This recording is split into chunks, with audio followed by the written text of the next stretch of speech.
Яңалыклар вакыты үз ише башлап җибәрде. Студияда Алсу Нуриева, исәнмесез? Челны и Альметьевск сегодня дают фору многим. Узган елга нәтиҗә, киләчәккә планнар. Әлбәттә, сәламәтлек саклау коллегиясе үтте. Если ваши доходы упали более чем на 30%, вы можете воспользоваться правом, воспользоваться кредитными каникулами. Кулланучылар һәм ипотека кредитлары өчен каникуллар кертелә.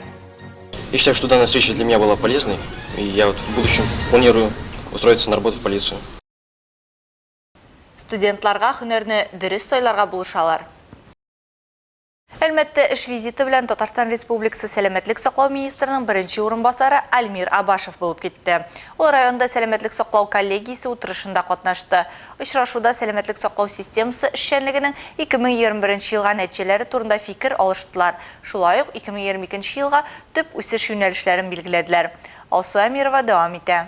2021 ел сәламәтлек саклау өлкәсендә эшләүчеләр өчен авыр ел булды. Моның сәбәбе таҗлы вируска бәйле. Яңа йогышлы авыру булган пациентларга район буенча 441 белгеч ярдәм күрсәтүдә катнашкан. Шуларның 63 табиб, 269 фельдшер һәм шәфкать туташлары. Коллегиядә катнашкан район башлыгы да, сәламәтлек саклау министрлыгы вәкилләре дә аларга рәхмәтләрен җиткерде. Для достижения коллективного иммунитета была Коллектив иммунитетка ирешү өчен 18 яшьтән өлкәнрәкләрнең 80%-нан да ким булмаган вакцинация ясау планы куелды. 2021 ел ахырында Әлмәт районында 131 520 кешегә прививка ясалган. Бу планның 100,4%-ын тәшкил итә. 2022 елда Әлмәттә сәламәтлек саклау өлкәсендә зур үзгәрешләр көтелә. Шуларның берсе Татнефть медико-санитария частиның статусы алышыну. Якын киләчәктә ул Әлмәт районара клиник хастаханәсе дип үзгәртеләчәк. крупнейшим событием 2022 года будет переход медико-санитарной части по Татнефть.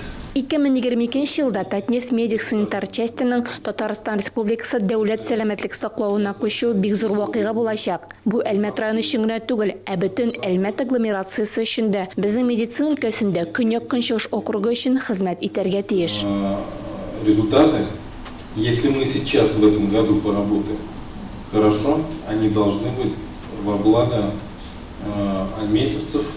Йөрәк кан системалары авырулары буенча гына түгел, бөтен Көньяк-Көнчыгышка хезмәт күрсәтә торган югары технологияле учреждение булыр дип көтелә. Шулай ук Альмир Абашев Татарстан президенты Рөстәм Миңнехановның Әлмәт үзәк хастаханә төзелеше өчен 355 миллион сум акча бүлеп биргәне турында да хәбәр итте. Челны и Альметьевск сегодня дают фору многим казанским больницам по развитию технологий, по темпам развития технологий. Вот молодцы просто. Утырыш ахырында сәламәтлек саклау системасының иң яхшы хезмәткәрләре мактау грамоталары һәм рәхмәт хатлары белән бүләкләнделәр. Алсу Әмирова, Марат Хәлиуллин, Яңалыклар вакыты, Луч Әлмәт телекомпаниясе. Татарстанда татар тукымлы атларның нәсел сыйфатларын камилләштерергә планлаштыралар. Бу хакта Татарстан Республикасы Авыл хуҗалыгы һәм азык-төлек министрлыгында узган киңәшмәдә хәбәр ителде. Хәзерге вакытта безнең алда әлеге тукым стандартларына туры килми торган атларның сыйфатын һәм чисталыгын яхшырту, алынган үрчемнең сыйфатын бәяләү, исәпкә алу һәм теркәүне дөрес алып бару, атларны үз вакытында чиплау, Татарстанда уздырыла торган ат спорты чараларына әзерләү бурычы тора, диде Авыл хуҗалыгы һәм азык-төлек министры урынбасары Ленар Гарипов. Фикер алышу нәтиҗәләре буенча 2022-2032 елларга татар тукымлы атларның продуктив һәм тукым сыйфатларын камилләштерү буенча селекция планын булдыру буенча карар кабул ителде. Киңәшмәдә катнашучылар шулай ук ат көне бәйрәме программасына 40 һәм 60 км дистанцион йөгерү һәм татар тукымындагы атларда аерым ат чабышын кертергә карар кылдылар. Моннан тыш ел сайын Казан ипподромында татар тукымлы атларны чыгару буенча ринг үткәрү планлаштырыла. Татар тукымлы атларны безнең төбәктә дә үрчетүчеләр бар. Мисал өчен, Лениногорск районында. Тайсуган авылында да соңгы 2 елда элекеге ат фермасы тергезелеп, башка нәселле атлар белән татар тукымлы атларда асрыйлар. Дәүләт Думасы 2022 елның 4 мартында санкцияләрдән зыян күргән гражданнар өчен кредит каникулларын күздә тоткан закон кабул итте. Түләүләрне 6 айга кичектерүне ничек алып булуы хакында алдагы материалда.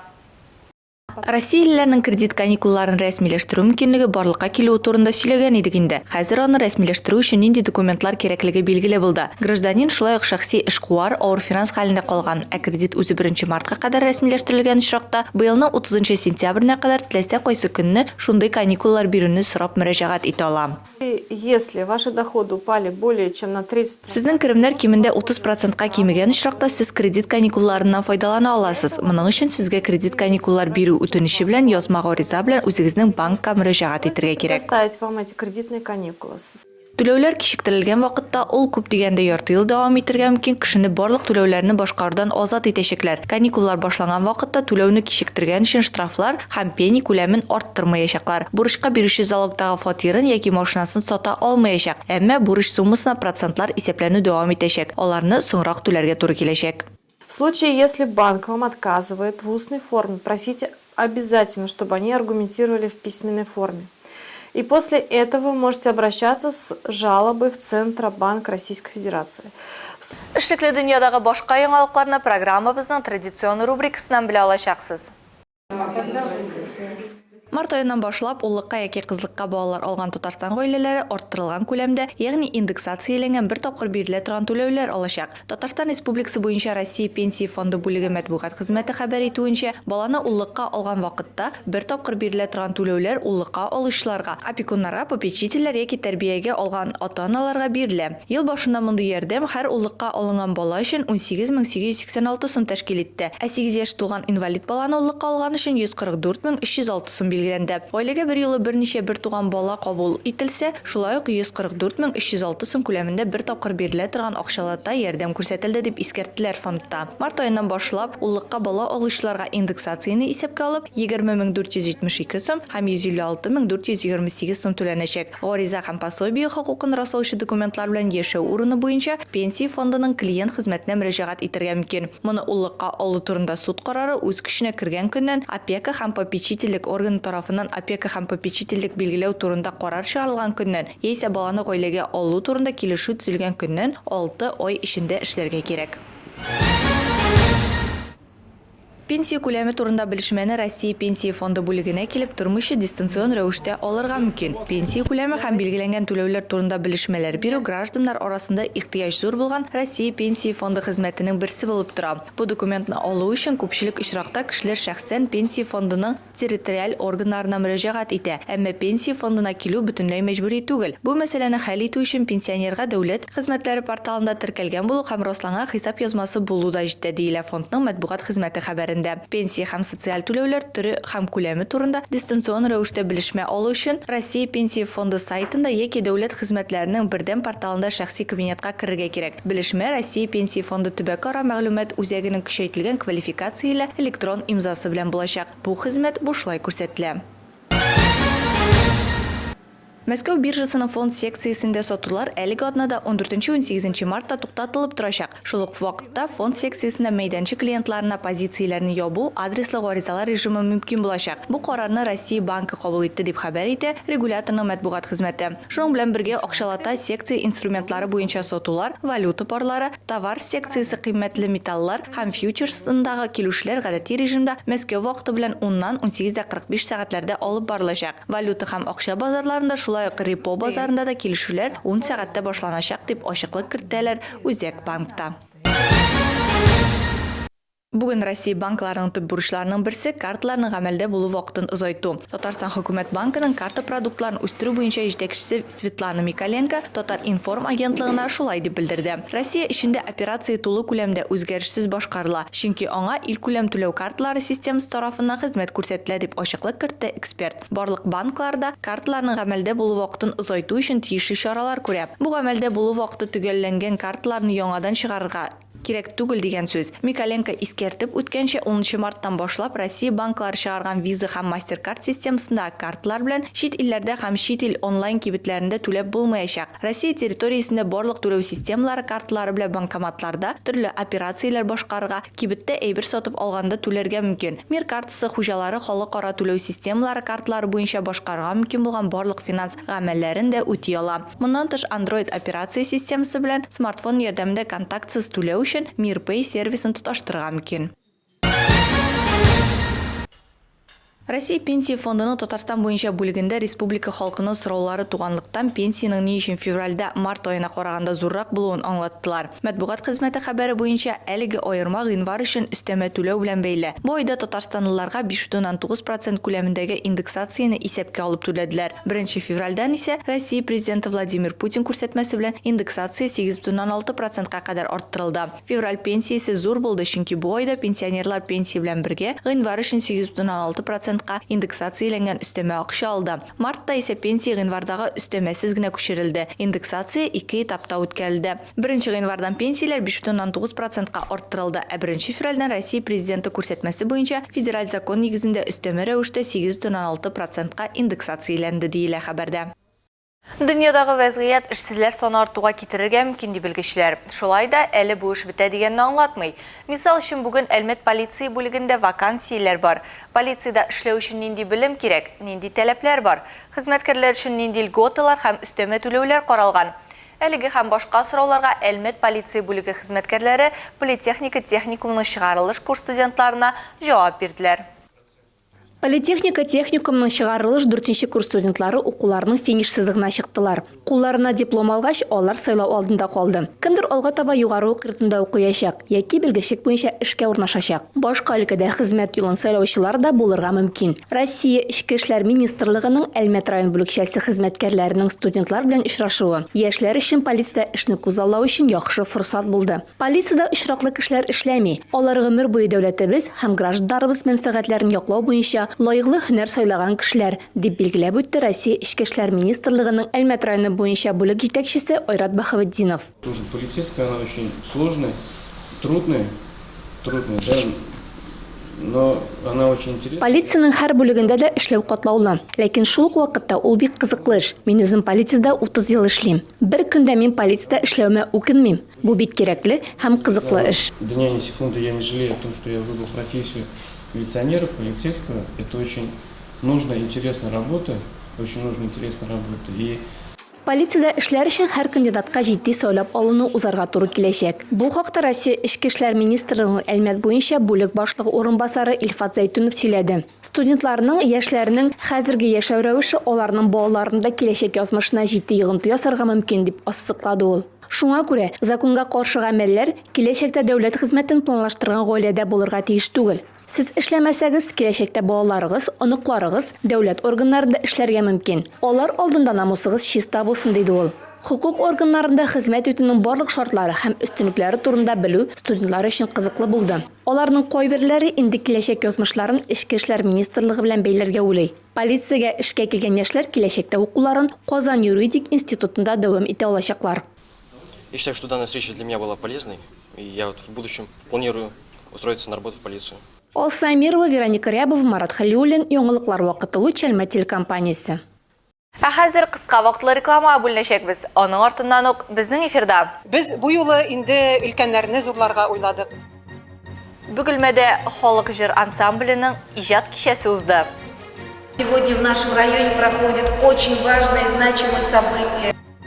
Ознакайда хатын-кызлар волейболда көч сынашты.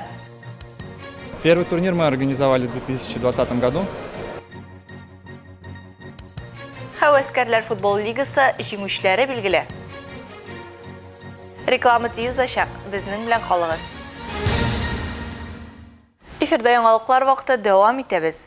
Бөгелмәдә оешканына 300 елдан артык булган Ихлас халык җыр ансамбленең иҗат кичәсе булып узды.